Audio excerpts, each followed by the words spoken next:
Hello, this is Pearson Dooling, and I'll be talking about our Unit 2 of microeconomics in a short PowerPoint here.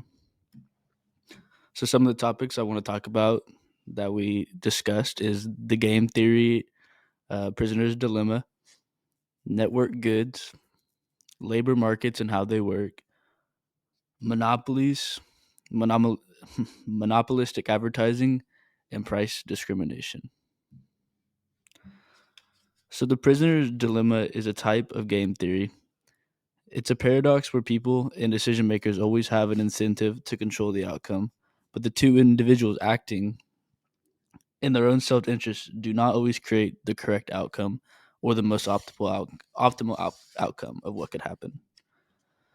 So, an example of the prisoner's dilemma is on the slide here. Say that you rob a bank, and if you both stay quiet, you each get 1 year. If one stays quiet and the other betrays while the other cooperates, then the betrayer gets set free while the one who cooperates gets 3 years. And if you both betray, you each get 2 years. So the question is, what should you do? And really, it says to always betray because you can either win or tie. You can never lose. But that doesn't always work in the real world. The prisoner dilemma happens in many aspects of the economy. Cartels are a great example because they can't really communicate to figure out what the prices are. The prisoner's dilemma is set up in a way that both participants can protect themselves at the expense of the other person. So in the real world, it's hard because you probably know that person, so things change, but in a hypothetical sense, you should probably defect. So the next topic I want to talk about is network goods. There are many network goods in our economy now, especially with the more technology that we're getting in our society. Social media is a huge network good. Um, the purpose of a network good is to create a network effect. When a good or service increases in value, the more people use it. So in my life, I think for me, TikTok, Twitter, and LinkedIn are one of the most popular social medias for me because a lot of my friends use it, and that's the whole point of this network effect is to get more people in a social media or buying a product. Like when I was, I don't know, 12 years old, no, 10 years old probably, I had a cell phone. Um, None of my friends had a cell phone yet. It was cool to have one, but I couldn't really use it. But now, once all my friends get a cell phone, it's a really good tool for me because everyone else has it. And that's the same with TikTok and Twitter. All my friends are on there, Snapchat as well. But Facebook and MySpace is not where you really want to be at this point in my life because I don't really use it, so it's not very accessible to me. So network goods are very important in the society that we have today. So the next thing I want to talk about is labor markets. Labor markets, well, labor in general, the way we get paid is subjective. It is not objective. Um, we could be doing the same thing. You could both be a doctor. We could both be a doctor, and I'm guessing one of us is going to make more than the other, and it is because of the subjective of how our labor market works. So one of an example is that there are fun jobs, safer jobs, but they're probably not going to pay as well. So in our lectures, we talked about lifeguards. Pretty easy job, pretty fun job. Get to be out in the sun all day, but you're probably not going to be able to get paid that much. Probably $8 an hour. While if you're a construction worker, it's going to be long hours. It's going to be hard. It's going to be unsafe. So they are going to get paid more. So there's no such thing as a free lunch.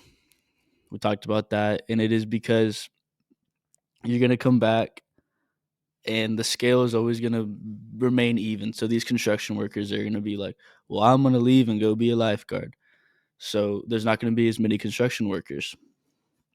So when there's less construction workers, the demand for construction workers go up, the pay goes up, it gets safer. So that's what we mean by there's no free lunch. So the regulations also are a big part of the labor. Um, it costs more for the company to put in these regulations. They lose money, so in the long run, we get paid less, but it becomes safer. And that's what I was talking about. The more safe it is, the less we get paid.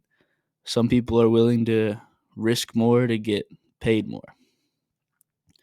And then unions is just a group of people that come together to kind of put more regulations on a company. So monopolies, monopolistic advertisement, and price discrimination. So as a monopoly, it's when you enter a market and you control the pricing. So when you control the pricing, you can really do whatever you want. And there are not as many regulations. Um, we try to prevent monopolies. Um, they say that Google is probably the closest thing we have to monopoly right now. They went through that lawsuit, but I think they won. So there aren't too many monopolies in our society at this point. So monopolistic advertising is when you have a group of the same type of product, like a restaurant, like soap, like body wash, like I don't know, a chair or a television. So they do their advertisements to try to get you to use their product to come to your restaurant. Like, why would you go to Applebee's instead of Outback? Why would you go to Old Chicago instead of Applebee's? They advertise they have better food, but they all sell food. Same with soap. They have a lot of these moisturizing things. They have better quality soap. It's a big deal in our society, kind of like clothes. Like, would you rather have the off brand or would you rather have Nike? And that's a big deal. So, price discrimination is also very big in our society and economy. Like, my favorite example is going to the movies. So, matinee or the tickets before late night, they're going to be cheaper. They're going to be cheaper for old people. They want them to come to the movies, and it's going to be cheaper for young people, for kids. Um, some examples are coupons, loyalty programs, senior discounts, like I said, and then happy hour is also a very big deal in America, just with cheap food, cheap alcohol. They want to get these people in the doors when they're not going to be that busy, so it gives them an incentive to come into their restaurant over others. So that's all I have. I hope you enjoyed, and thank you.